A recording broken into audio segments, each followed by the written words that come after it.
और शंकर एक ऐसे डायरेक्टर है जो करप्शन के ऊपर मूवीज बनाना उनको ज्यादा पसंद है।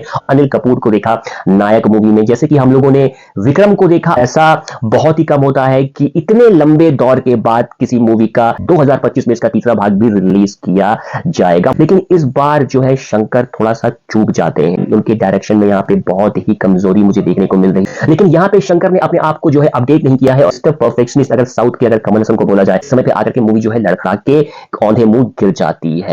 बाहुबली के बाद से पुष्पा मूवी आई, बहुत अच्छी थी। उसके बाद hello friends, I am Shirish और आज मैं रिव्यू करने जा रहा हूं इंडियन 2 का, जिसको कि हम लोग हिंदुस्तानी 2 भी कह रहे हैं। लेकिन आप लोगों को उसके पहले फ्लैशबैक में लेकर के चलते हैं। 1996 में एक मूवी आई थी जिसका कि नाम था Hindustani, written and directed by Shankar. और शंकर एक ऐसे डायरेक्टर है जो करप्शन के ऊपर मूवीज बनाना उनको ज्यादा पसंद है। और उनके मूवी में जो ज्यादातर जो एक्टर होते हैं वो करप्शन से लड़ते हुए दिखाई देते हैं, वो सिस्टम से लड़ते हुए दिखाई देते हैं। जैसे कि हम लोगों ने अनिल कपूर को देखा नायक मूवी में, जैसे कि हम लोगों ने विक्रम को देखा अपरिचित मूवी में, रजनीकांत को देखा शिवाजी द बॉस में। और इसके अलावा भी शंकर को हम लोग रोबोट मूवी बनाने के लिए भी जानते हैं। और इसके साथ साथ विक्रम के साथ उनकी बहुत ही अच्छी मूवी आई थी आई। ये तो हो गया शंकर का डिस्क्रिप्शन। अब बात कर लेते हैं हिंदुस्तानी का। इस मूवी में कमल हसन ने डबल रोल प्ले किया था, बाप का और बेटे का। बाप जो होता है वो रिटायर्ड फ्रीडम फाइटर होता है और करप्शन देख करके उसका जो खून है वो खौलने लगता है और जितने भी करप्टेड लोग होते हैं वो उनको मार देता है। और इसी कड़ी में उनके हत्थे चढ़ जाता है उनका बेटा जो कि होते हैं कमल हसन, और वो एंड में आकर के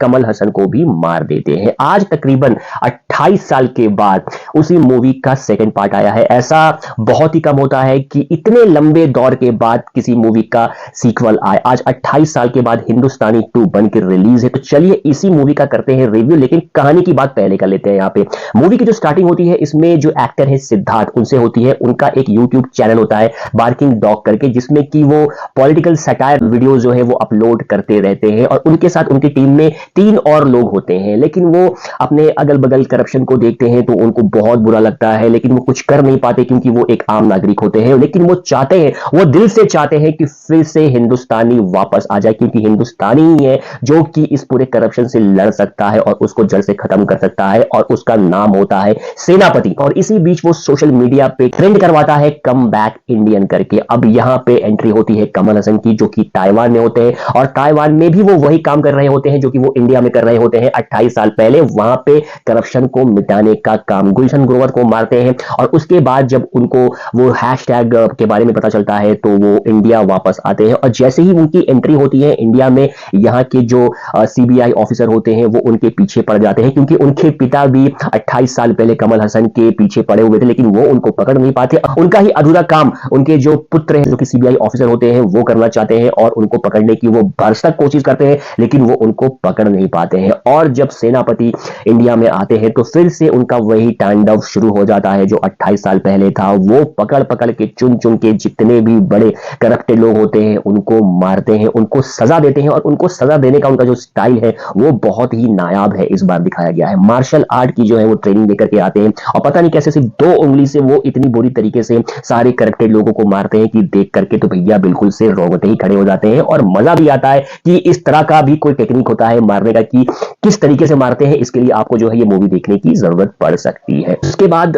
कमल हसन एक जो है इंटरव्यू देते हैं, उसमें उनका कहना यह होता है कि देश को साफ करने से पहले घर की सफाई करनी जरूरी है। तो जितने भी लोग हैं जिनके घर पे करप्टेड लोग हैं, सबसे पहले आप उनको जो है एक्सपोज करिए। तो उनकी बात सुन करके जो 4 जो लोग होते हैं वो मोटिवेट हो जाते हैं। वो अपने घर के लोगों को वो करप्शन करते हुए पकड़ते हैं और उनको पुलिस के हवाले कर देते हैं। और साथ ही साथ देश में जितनी भी स्टेट्स हैं, चाहे वो उत्तर प्रदेश हो, मध्य प्रदेश हो, महाराष्ट्र, उड़ीसा, कश्मीर, गुजरात, हर जगह से जितने भी करप्टेड लोग होते हैं उनके घर वाले ही उनको पकड़वा देते हैं। जब सिद्धार्थ के जो पिताजी होते हैं वो इनकम टैक्स ऑफिसर होते हैं, और लास्ट में सिद्धार्थ अपने पिताजी को ही पकड़वा देता है। और इसके बाद उसकी मां को इतना ज्यादा शौक लगता है कि वो सुसाइड कर लेती है। जब सिद्धार्थ की मां सुसाइड कर लेती है तो इस बात का धक्का सिद्धार्थ को बहुत बुरी तरीके से लगता है, और वो चाहता है कि सेनापति जो है वो वापस चला जाए। तो वो फिर से जाकर के सोशल मीडिया पे ट्रेंड करवाता है गो बैक इंडियन करके। सिर्फ और सिर्फ सिद्धार्थ ही नहीं, पूरा देश अब जो है हिंदुस्तानी का दुश्मन हो गया है, जो कि हिंदुस्तानी से इतना प्यार करते थे एक समय पे,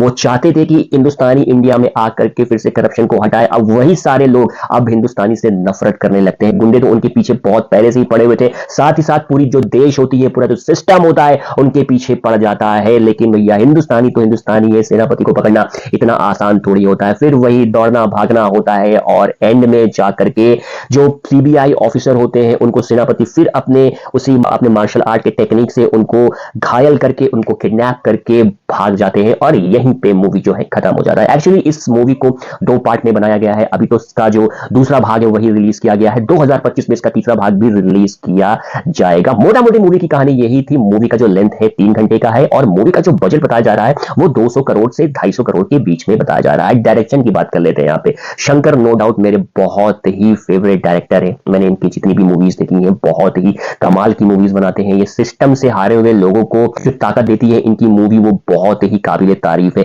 लेकिन इस बार जो है शंकर थोड़ा सा चूक जाते हैं। तरीके की मूवीज जो पहले बनाते आए हैं उसी तरह के ही सेम टू सेम यहाँ पे उन्होंने हिंदुस्तानी 2 को भी बना दिया है। उनके डायरेक्शन में यहाँ पे बहुत ही कमजोरी मुझे देखने को मिल रही है।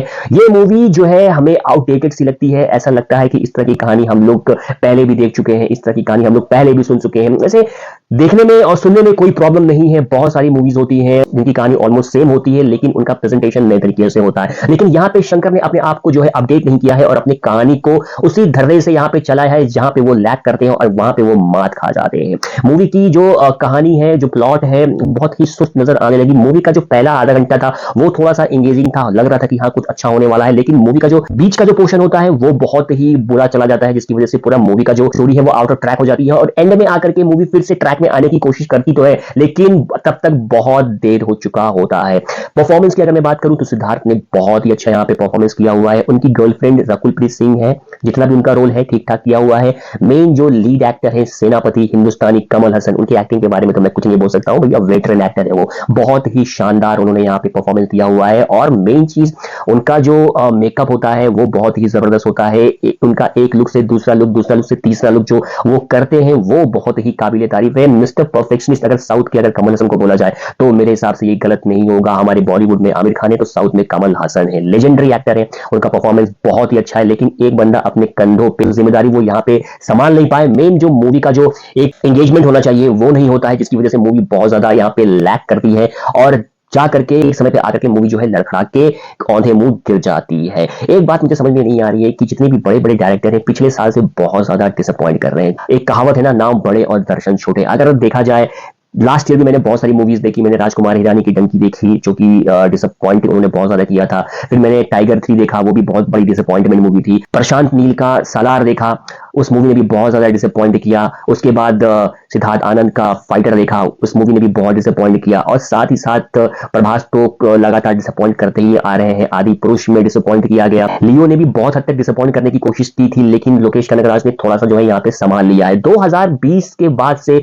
जितनी भी साउथ इंडियन मूवीज बनी है, जो कि पैन इंडिया की मैं बात कर रहा हूं, वो उसमें उतना ज्यादा दम, उतना ज्यादा कसाव नजर नहीं आ रहा है। लास्ट जो एक साउथ इंडियन मूवीज का जो एक क्रेज होता था, जो हम लोग देखते थे कि जब साउथ इंडियन मूवीज पहले आती थी, वहां का माहौल, वहां का एटमॉस्फेयर, वहां का डायलॉग, वहां का खाना जब हम लोग टीवी पे देखते थे तो लगता था एक अलग ही फील आता था। लेकिन बाहुबली के बाद से पुष्पा मूवी आई, बहुत अच्छी थी। उसके बाद RRR आई, वो भी बहुत अच्छी थी। लेकिन उसके बाद जितनी भी मूवीज आ रही है, चाहे वो साहो हो, चाहे वो राधे श्याम हो, चाहे वो सालार हो, चाहे वो आदि पुरुष हो, लियो हो, हिंदुस्तानी 2 हो, ये सारी मूवीज जो है डिसअपॉइंट कर रही है। उन सारी मूवीज में वो साउथ इंडियन का जो टच होता है वो दिख नहीं रहा है, वो बहुत ज्यादा लैक कर रहा है और ये अच्छी बात बिल्कुल भी नहीं है साउथ इंडियन मूवीज के लिए।